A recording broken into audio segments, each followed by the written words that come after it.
We're fielding a lot of calls from business owners that own real estate, and they're wanting to know, what do we do here? What's the effect of this pandemic on our real estate? Are we going to be able to sell it at fair market value? What does the future look like? What does the buyer have to look like in order to buy it in an environment like this? So, at any rate, I contacted one of my buddies in the commercial real estate industry, Sam Smith of Resource Commercial Real Estate. And we had a visit about, what does real estate look like today? So let me tell you a little bit about Sam. So Sam is the chairman and co-founder of Resource and leads the company Occupier Services. Sam handles all the sensitive renewal negotiations, achieving multi-million-dollar client occupancy cost savings. He conducts national site searches, prepares sophisticated market analysis, assemblages and manages the teams of consultants, evaluates alternatives, and negotiates favorable and significant economic development incentives. Sam constantly uses proven processes, superior market knowledge, and strong negotiation skills to help clients achieve below market and flexible lease purchase terms and attractive, functional, and efficient space that enhance employee productivity and shareholder value.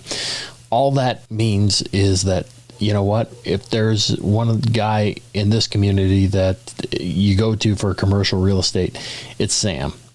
So I hope you enjoy my conversation with Sam Smith of Resource. Please welcome. This is another episode of the Defenders of Business Value podcast, a podcast where we talk about what makes a business valuable, learn the tips and tactics to increase your company's value that only veteran deal makers know. And now, here's your host, Ed Meisselgland. I'm your host, Ed Meisselgland. I teach business owners how to build value and identify and remove the risks in their business so that one day they can sell their business at maximum value when they want, how they want, and to whom they want. On today's show, I'm really stoked to have my buddy Sam Smith of Resource Commercial Real Estate. So welcome to the show, Sam. Hi, Ed. Glad to be here. I'm a longtime listener, first-time caller. As an entrepreneur and business owner, I get great value from your podcast, so I'm kind of excited and honored to be on it. Oh man, you've been on the short list. I'm glad we were able to carve out some time to get you here.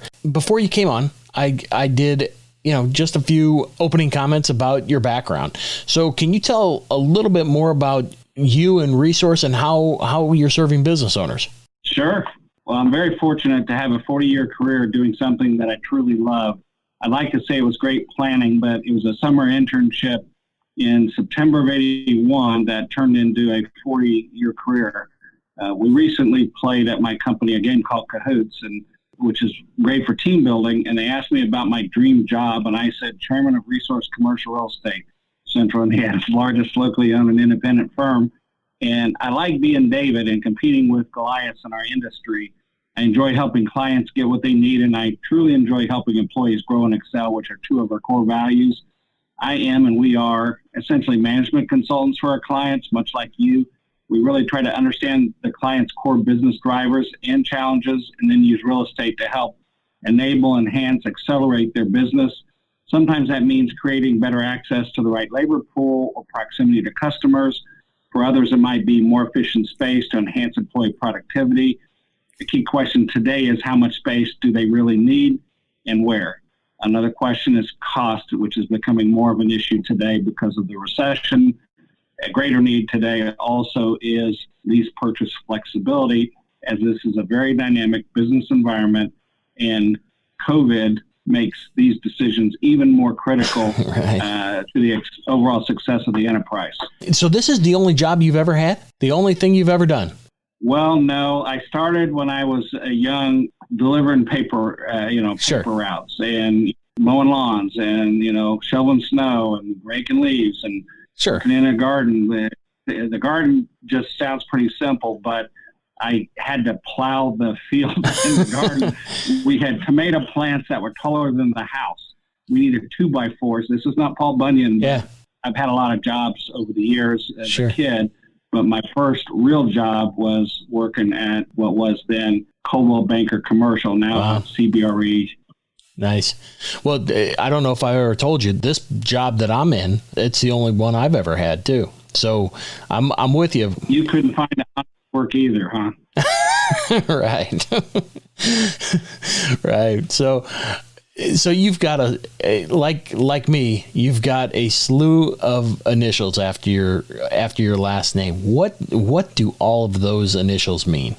Well, I'm a CCIM, an SIOR, an SLCR, and an MCR.W. And they're all actually very foundational to my success. And I'll tell you what each one briefly means. CCIM is really the MBA of commercial real estate from the financial side. Okay. It's a training program that's recognized as kind of the industry leader for that.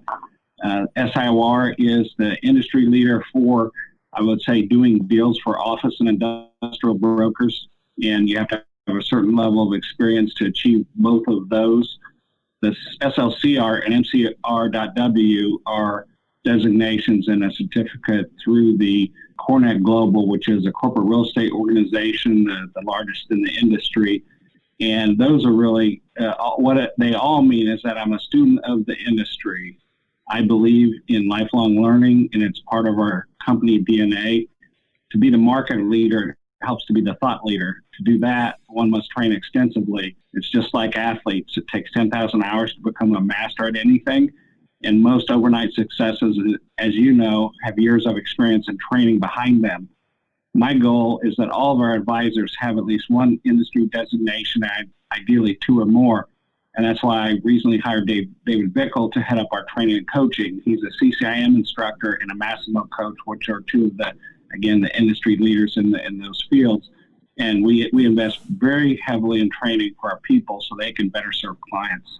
I'm with you. And I just think like your industry and ours, I mean, it's evolving in a hurry, and being out front, and it has its pluses and minuses, but I think it's always better to be out front and making mistakes and getting better than necessarily waiting to see who's going to do what and then decide accordingly. And I've been really fortunate that my partners have just kind of let me tinker around and just explore different things in our practice. And knowing you the way I do, you're in that same camp.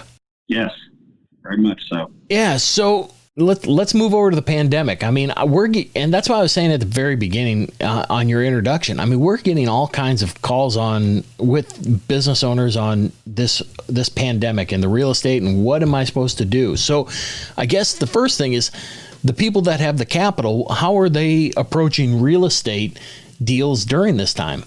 Well, we've got different folks that touch real estate, and they all have different ways they're reacting, but generally they're working together. So tenants who have had disruption to their business have challenges, and they've gone to landlords and said, hey, can I get some rent relief or maybe a rent deferral? And many landlords are cooperating in that endeavor. At the same time, they're running immediately to their bank or lender and saying, hey, we've got this COVID issue. It's affected some of our tenants. I need a forbearance or some relief on payments for a little while. Can I get a 3 months or 6 months deferral of the mortgage payments? And then the bankers go to the Fed and say, hey, do you want to buy these loans that may or may not be perfect? And the Fed's been very aggressive about that. So it's one big happy family right now, but that's during the time where we have PPP and a lot of money flowing. The challenge will be when the money stops. So right now, lenders are very careful about who they're lending to. And, I've been watching many industry webinars and reading white papers and trying to read the tea leaves. And most lenders, it seems, are working with borrowers for the, deferrals and that kind of thing. And they tend to be concentrated in affected industries like retail, hotel, assisted living, and some office. Industrial, on the other hand, has been largely unimpacted and possibly seeing growth because of it. The move to e-commerce would be an example, or COVID-related, equipment needing storage would be an example. Apartments have been very solid to good through this entire time. Office has been impacted, but the real impact will be when tenants decide whether they're going to renew or not, and at what size. That might be in 3 to 5 years. With layoffs, downsizing, consolidations, business failures, and work remote strategies, they will all have a big impact on the future of office demand. And therefore vacancies, rents, and values. So right now, there are a lot of lenders that are hitting pause and looking at their portfolios to try to determine where they might have problems. And the challenge is the money's still flowing, so they don't really know until the money stops. And when that happens, I think you're going to see a lot of challenges for lenders. Okay, so what comes next when there's challenges for lenders? I mean, is that bailout? Is that buying bank portfolios? What does that mean? So the next step is there'll be my prediction will be a federal bailout, but in the short term, the Fed is buying a lot of loans from banks. So they're even buying corporate bonds they've announced. So essentially, the Fed's trying to ease the credit situation by buying up all the debt, some of which I'm pretty certain is going to be bad debt. Yeah. And so, the government at some point is going to pay the piper. But right now, they are helping banks keep the capital flowing. But even with the Fed buying their notes, they're not necessarily lending because, again, some of them have put it on hold and said, we're going to wait and see. It's like catching a falling knife. Do you want to make loans now when the values of properties might fall by 20% in 12 months? Yeah. So, it depends on the industry. Yeah, well, I look at a professional service firm like our brokerage, and I look at COVID forced us to move virtual in a hurry, and like I was telling you, we haven't missed at all, to be honest with you, and so I'm trying to figure out, all right, what does 2021, 22 look like if the majority of our folks are at least 60% of their practice is now virtual and they're not missing a beat. So what does the landlord do in situations like that? Or what do you foresee things? How does that shake out? Yes. Okay. So first, I would tell you that I think a lot of tenants, without all the things the Fed is doing and Congress did in terms of stimulus, there'd be a lot of dead companies right now, in my opinion. Amen to that. And the bailout was for, basically April, May, June, and then you could stretch it. But most people, like, my company, we've spent the money, most of it. So it's nice to stretch it out, but most of it's already been spent. Sure. But there are some state and city restrictions against evictions and utility shutoffs. So when tenants can't pay their rent, landlords can't necessarily boot them. In California, they wanted to ban evictions, meaning every tenant would never have to pay rent. And that's wonderful if you're a tenant. Sure. Really Right. problematic if you're a landlord. Right. And so the government essentially would make you partners in the stimulus package. And luckily that failed to become law. But there are many programs like that that are being proposed. And right now there are city and state regulations that say you can't evict. So there are many programs, federal, state, city, county, to assist hard-hit businesses and individuals. You've obviously shared some of those on your program. And that being said, if eviction were legal, most of the landlords, or many of them, are working with their tenants, and banks are working with their borrowers. And again, the Fed's working with banks to make this whole thing continue to roll. So you're right, maybe not all the tenants have or your clients have hit the skids, but yeah. I would tell you what I'm saying, 25 or 30% of restaurants, retail, hotel, and then, travel industry. So there are a lot of industries that are going to be materially affected. Right. And then, use office as an example. If you're doing work by remote, there are a lot of large corporate downsizings. I think you'll see, 5 or 10% less demand in office, maybe 20%, but a significant drop in office demand, which will, at some point, it hits, landlords' rent rolls, vacancies, the disruption if tenants go bad, will eventually flow through to the cash flow, which will flow through at some point to lenders, which will create REO opportunities at some point. But right now, it's sunny days are here again. I did pull up a little information. There's a NAREIT All REIT Index, and they track rent being paid, collected rent. And for industrial, April was 99.7%, and wow. It has slipped to June to 97.8%. Apartments, similarly, were actually worse in April at just under 90%. Now it's at 97.5% in June. Office collections were 94.3 up to 95.9. Healthcare, 87.3, but at 95% today. But if you look at, and those are, like medical office buildings, but retail's was at 72%, at 79%, and shopping centers, which would be more the larger retail, 45.9%, going up to 60.5% today. So, and then you've seen all the bankruptcies announced in the retail world. So this is all going to flow through. Hospitals, have suffered tremendously because of COVID. They've essentially shut down most of the hospital except for the COVID ward.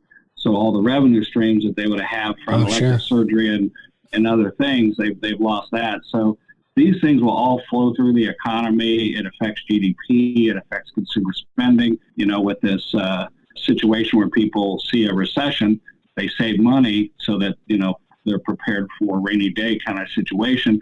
But that's really bad for retailers and the general economy and GDP because people aren't spending, they're saving, which is good. But the negative is then the retailers and businesses that rely upon those sales are slowly dying. And in addition, governments that rely upon the sales taxes and the income taxes are also struggling tremendously. Yeah. In fact, we had a question on the podcast the other day that they asked about, is it a good time to start buying up retail businesses that, are floundering because of, just the pandemic?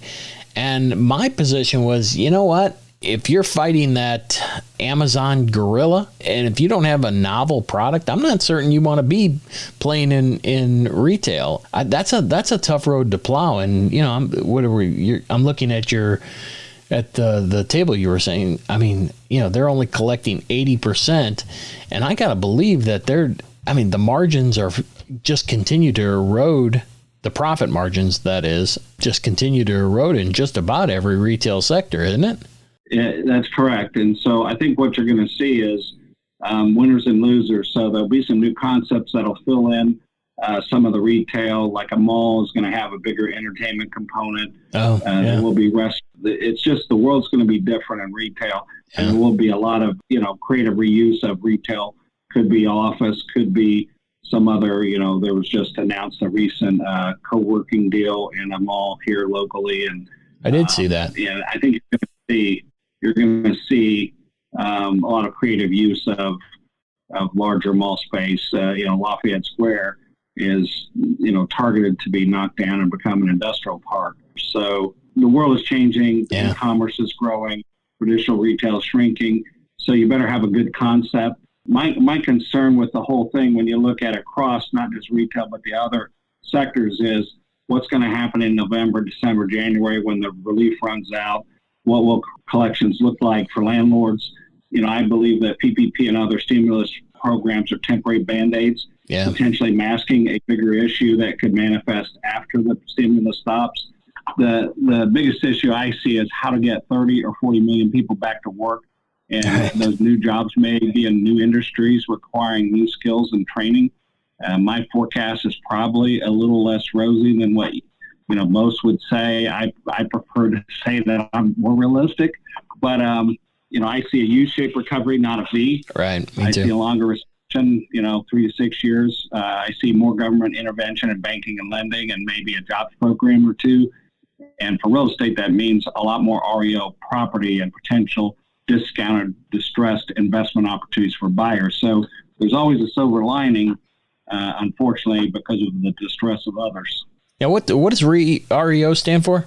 Real estate owned. That's where properties go back to, say, a bank or a lender. I got it. They typically want to dispose of it and take their lumps and write it down and move on. Well, again, everything has its cycle, but I'm with you. I mean, I think that this is one of the things that we've been talking about in our practice is, if I'm 72, 73, I decided, to keep going. I didn't want to retire. I didn't have anything else to do. I love my business and I'm physically capable, mentally capable, and, stock market's great. Business is great. Why in the heck would I stop doing this?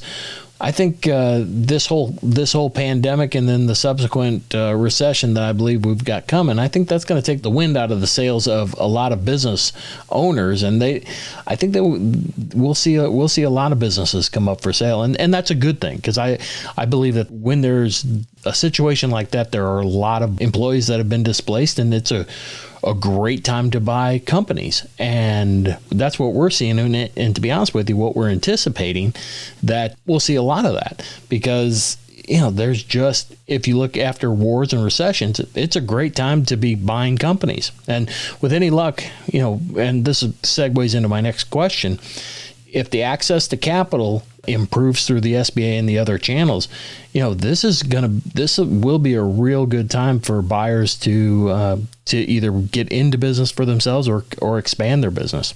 And that leads me to my next question. So interest rates are expected to increase over the next 5 years.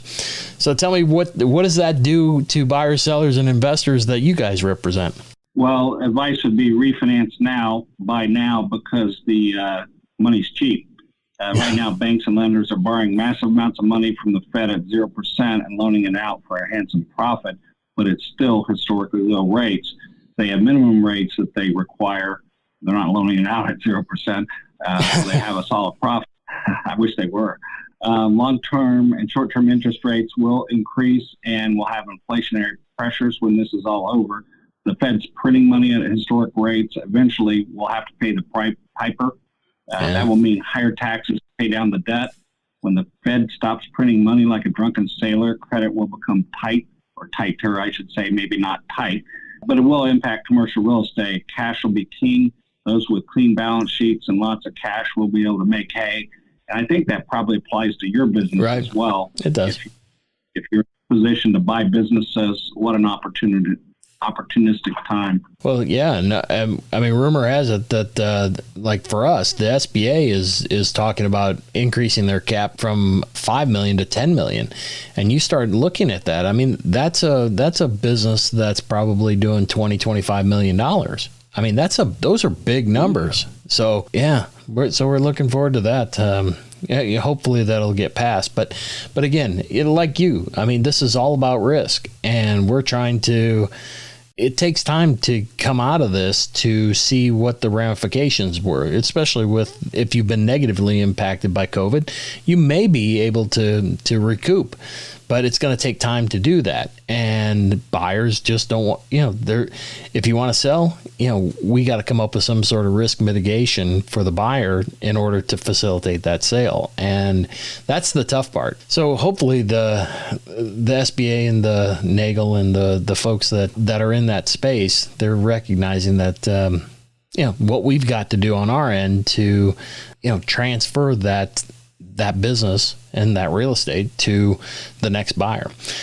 So as a landlord, what are tenants and end users in the future likely to value most? If I own a chunk of real estate and there's been folks that just did not, it did not work out for whatever reason, and I've got some space to fill and I want to attract some good tenants, what are they looking for? Well, with COVID, safety's first. Security, amenities, image, efficiency, competitive cost because of the recession. Most tenants want good access to highways and amenities, and then and homes, and then flexibility is a really critical thing that I think will grow in importance because of this recession. It's a dynamic business environment, and tenants want a little more flexibility to make changes to their space and maybe size of space. So maybe an option to cancel or an option to downsize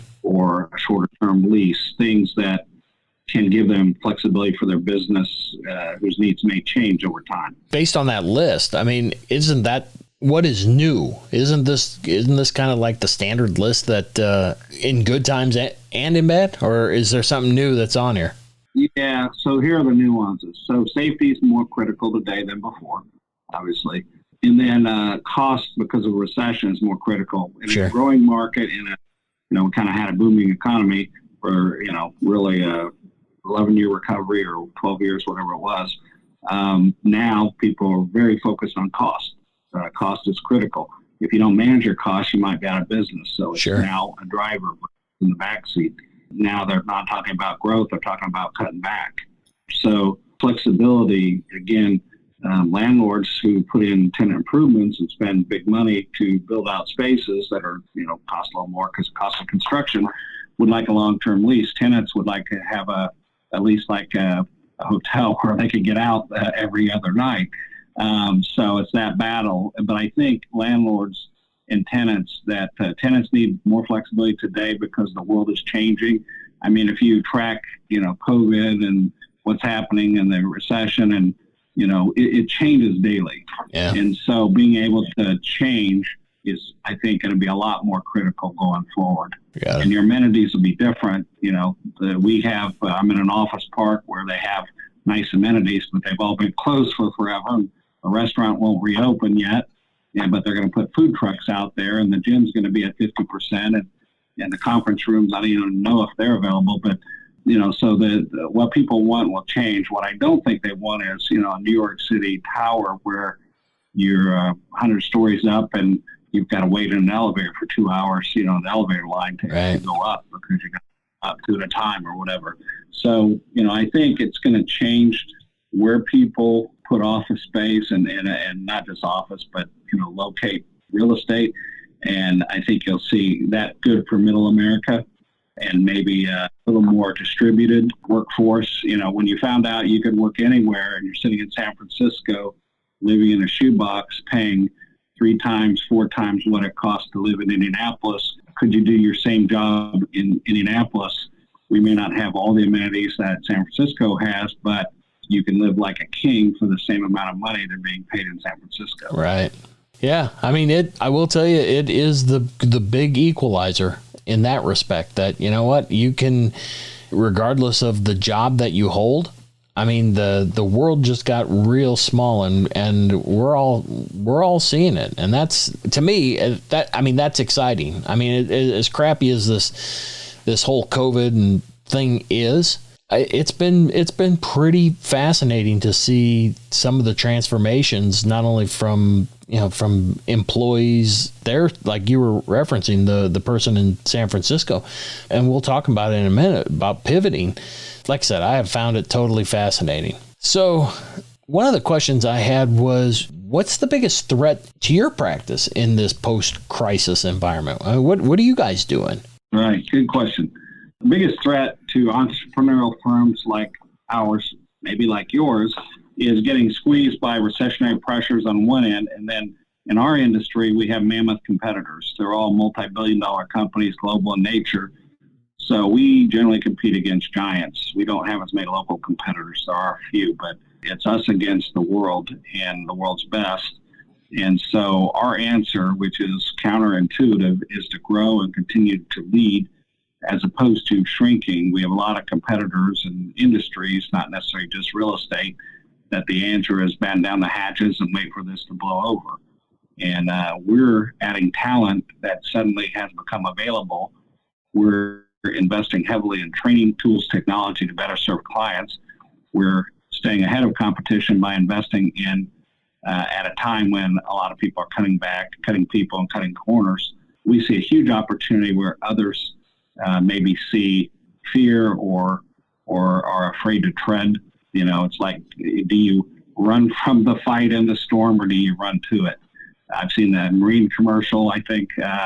So we provide value-added services such as development, project management, and incentives with research capabilities and market intelligence second to none. What we do differently is we're, I think, a lot more nimble, innovative, and flexible for clients than the global bureaucratic behemoths can be. Just due to their nature, it's hard to turn around the Titanic on a dime. We also hustle and use proven processes to help clients maximize their investments and profits while minimizing risk. And minimizing risk is today probably more important than it ever was. We'll always be successful. We put our clients first and help businesses succeed, much like your business. Our mission is to make a meaningful difference for clients, employees, and our community, and we do that every day. I'm with you. And it's funny you say that.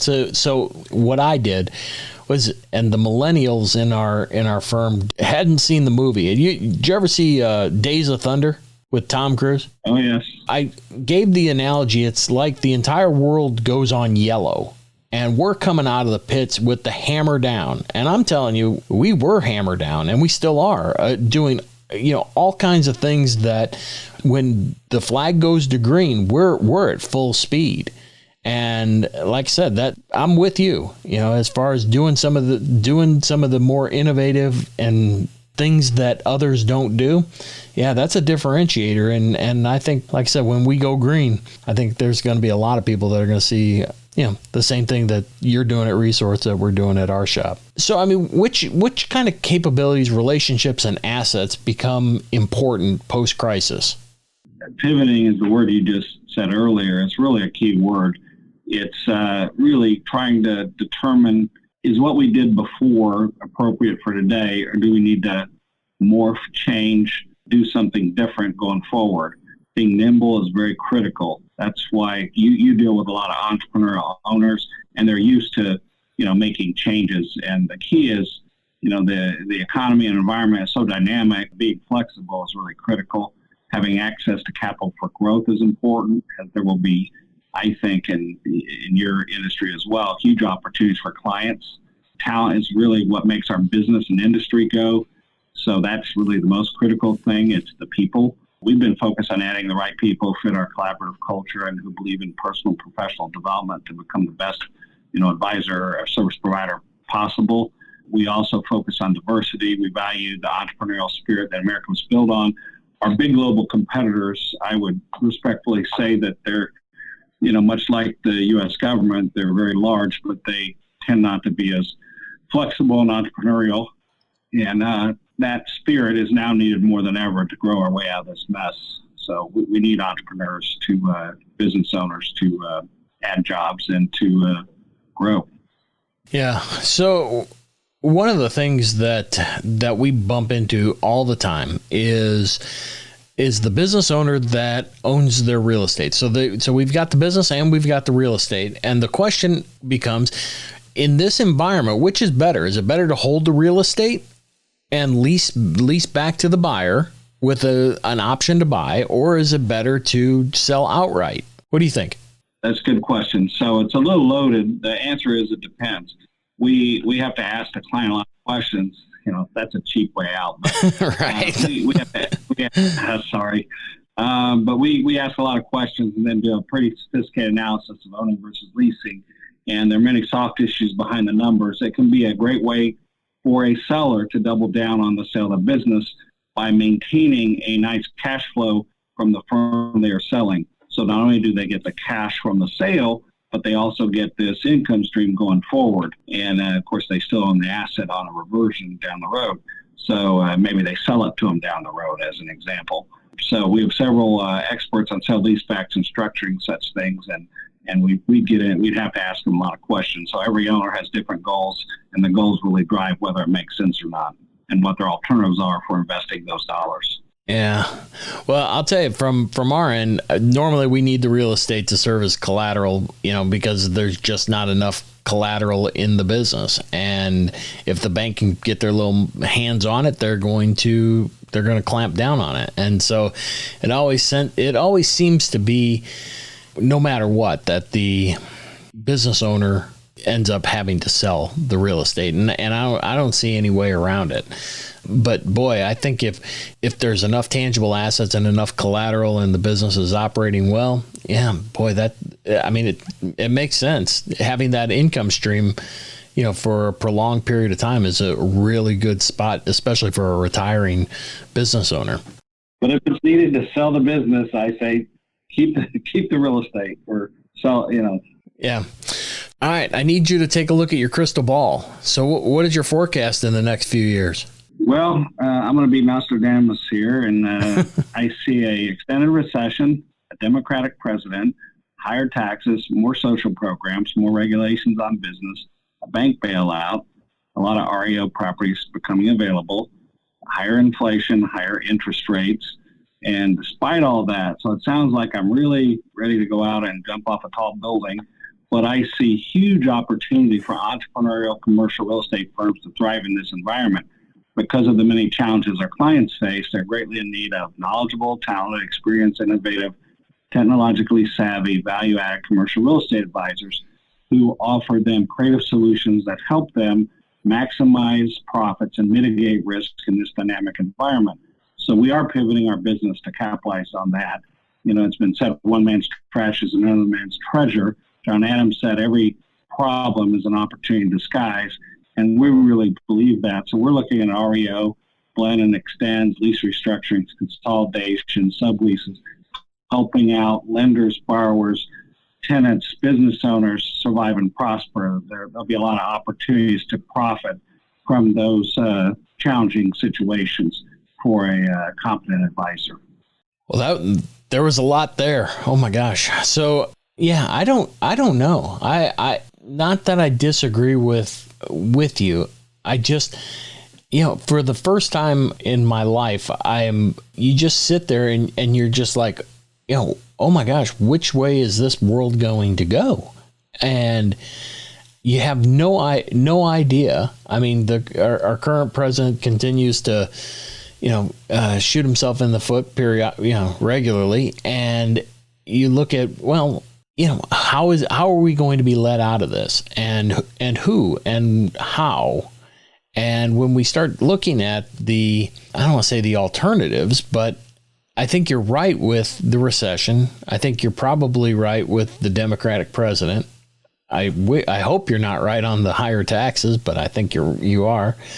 But probably out of all of those, I hope that there's less regulations on businesses, less regulations and better healthcare. I think, and certainly this is not a political show, but I'll tell you what, you solve healthcare in small business.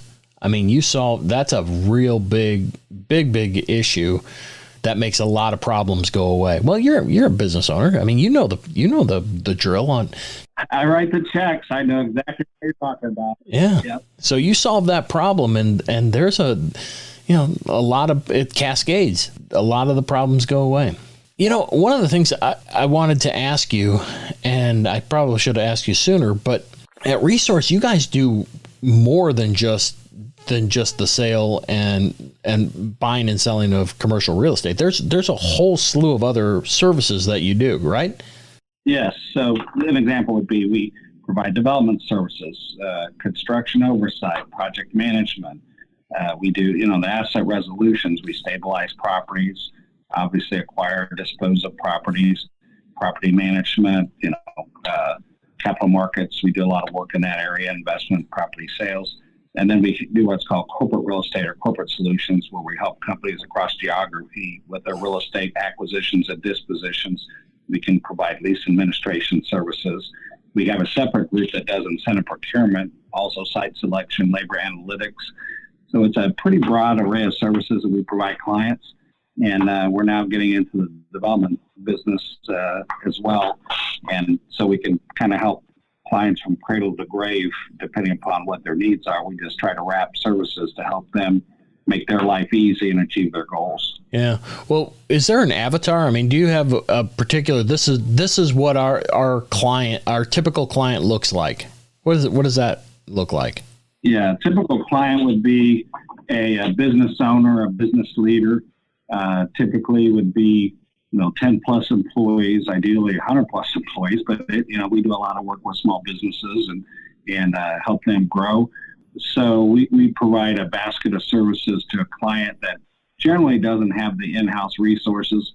And so we can provide some really great advice as well as information as well as services, and then free them up to kind of run their core business and not be distracted by the hassles of commercial real estate. I got it. So I pick up the phone, I call Sam. Tell me the process. I get you on the phone after this podcast. I say, Sam, I need your help. Tell me what happens next. Yes. So again, we're a lot more like a business consultant. So, there are a lot of people in our business that, I call cab driver brokers. Anyone can find space, but we really try to help companies grow their business. That's much more comprehensive and entails more strategy and services today to help them achieve their goals. Obviously, risk mitigation is critical today, and it starts really with a detailed needs analysis so we can understand our clients' goals in business, and then we wrap our strategy and team and services around that. I got it. So it's more of a scoping the project, and then you guys figure out how to move forward. Yes, and with who are the right team, and we achieve their goals. Yeah. So at the end of every podcast, I ask every one of our guests that if they had one piece of advice to give our listeners that would have the most immediate impact on their business, what would it be? Today, I would highly recommend that they take stock of their business model, and that means evaluating their marketplace. It's likely changed, possibly fundamentally long-term. And what worked before, I don't believe is necessarily going to be good enough going forward for many companies, many industries. And so the question is, what are your challenges and opportunities? And it's important to determine what needs to change, what do you need to do differently in order to maximize profits and minimize risk going forward. And then you identify the right strategic partners or advisors who can help you get there. Got it. So, hey, Sam, what's the best way we can connect with you? Well, my email is sam.smith@rcre.com. My cell number is 317-345-5616. And you can check us out at rcre.com is our website. And one thing you didn't add that I will add to the show notes is how active you are on LinkedIn. It amazes me that you're able to run your practice, but yet it seems as though you are so all over LinkedIn, talking about and promoting, a lot of different things about real estate and growth and all the things that we've talked about today. So I would encourage, and like I said, I'll have a link to your LinkedIn profile for people to connect with you, because I do really think you do a good job at educating people out on LinkedIn on what you guys are doing and how to be a better business owner. So thanks for that, because I know it certainly has helped me. Well, I appreciate that. And likewise for you, I enjoy your podcast and your LinkedIn. You will share that there as well. And a lot of education and value for business owners. It's very, very helpful. Well, Sam, you know what? I'm so grateful for how generous you are with your time and all the experience that you have over the 40 years helping business owners. And to learn more about Sam and Resource, go to rcre.com. Sam, thanks so much again for being here and being a defender of business value. Thank you for having me. This was another episode of the Defenders of Business Value podcast. For more episodes packed with strategies to increase the value of your business, visit defendersofbusinessvalue.com for show notes, transcripts, and free tools to start you on your journey. Subscribe now so you don't miss any future episodes.